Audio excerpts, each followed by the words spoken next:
So I slept on this lesson for a while now, but scientific notation is something that we don't often see or often use, but it's very important that we actually know about it. So recently we had a world record just broke with Elon Musk. He has become the world's first trillionaire. Now we have many billionaires in the world, but this is the first trillionaire. So in scientific notation is used to put large, very large, or very small numbers into a form that is easy to read, basically. So they're put in a format that they're easy to read. So it's very large numbers or very small numbers, very large or very small numbers. So the notation for this, or the format that it is, we have A represents the coefficient, that is the actual number. It is a base 10 system, so it'll be multiplied times 10, and then we have an exponent. So I'm going to briefly go over some scientific notation here, but I'm not going to do a full lesson on that, but I'm just going to go over what it looks like and how to convert from scientific notation back to standard form. Standard form is what we see the number in when it's not in scientific notation. Basically, when you see a regular number, that's standard form, and versus scientific notation. So let's start with Elon Musk with the 1.1 trillion. So 1.1 trillion is a very large number that we don't often see every day. This is what 1.1 trillion looks like. There are 3, 6, 9, 10, 11. There's 11 zeros here. It would have been 12 if it was just 1 trillion. So let's just go over the decimal places here. Starting off, we start off with this group here, which is the thousands. I think everybody should remember that. Then when we go to the next set of threes, we have the 100,000s, the 10,000s. Okay, I made a mistake. These are the thousands. These are the hundreds here. Let's change that. These are not the thousands. These are the hundreds.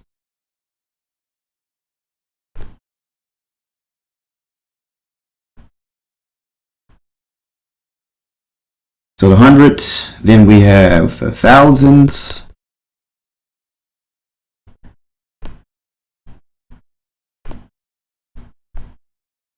So what is the next group after the thousands? Yes, these would be the millions. After the millions, you have the billions. And after the billions, going into the next set, you would have trillions. See if I have some space. Actually, I can make some space. We'll make some space and move over. Make some space here and pan over.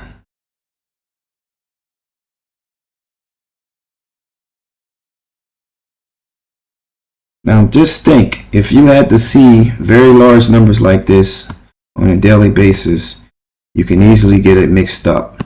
You can either get confused with these large numbers or the really small numbers. So if we were to take this 1.1 trillion and if we were to put this into scientific notation. So in scientific notation, the number, the base, or should I say the coefficient, has to be greater than or equal to 1, but less than 10. Let me write that out real quick. So going back to the top really quick, just review real quick what the coefficient is. This letter A has to be greater than or equal to 1, but less than 10. Okay? So we put this number into scientific notation. First, I'll just go ahead and write this out so we make sure we're following the rules here.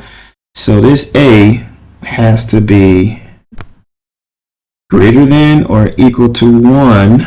Can't be smaller than 1. Has to be either equal to 1 or larger. but it has to be, A also has to be less than 10. It cannot be 10 or more.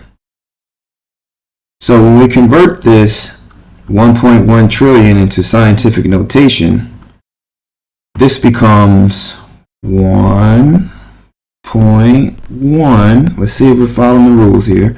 Is 1.1 greater than 1 or equal to 1? Yes, it is greater than 1. Is it less than 10? Yes, it is less than 10. Then we're going to multiply that times the base 10. And this is when it gets tricky for quite a few students, because you may have been taught different ways. What I'm going to tell you that don't count the zeros, count the decimal places.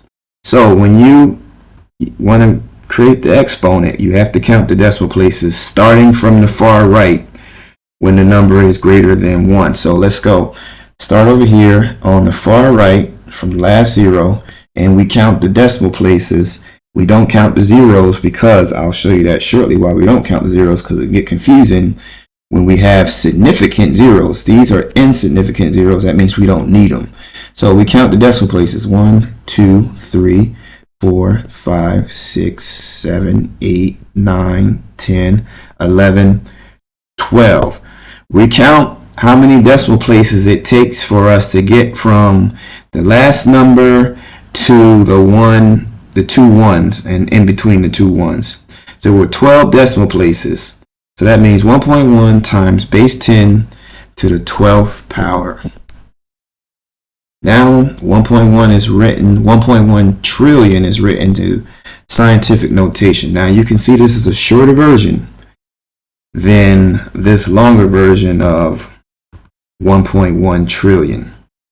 So once again, let me re-emphasize on this for anybody that's learning about scientific notation. This is a basic small lesson, not a full lesson on this, because of course it's a lot more, but these are the basics. We're looking at this number, which is 1.1 trillion, or 1,100,000,000, if we want to give it the full name here. So we start at the far right and we count the decimal places until we get between the first two numbers, and it's 1, 2, 3. I'm counting in between the zeros, by the way. 4, 5, 6, 7, 8, 9, 10, 11, 12 spaces that I have to move to create 1.1 trillion. Okay, and I'm creating that into scientific notation. I'm putting it into scientific notation so it can be easier for me to read. All right, so this is just a small, very small mini lesson on how to convert a large number like 1.1 trillion into scientific notation. Just the basics. So remember, we have the coefficient, we have the base, which is base 10, and we have the exponent. This creates your scientific notation. So this is just the first small video on this. And remember, when you put that number into scientific notation, it has to be greater than or equal to 1, but less than 10. And 1.1, our coefficient, has to be greater than or equal to 1, but less than 10. So 1.1 is greater than or equal to 1, but it is less than 10. Okay? So let's just zoom out and just look at that really quickly. And stay tuned for the next lesson.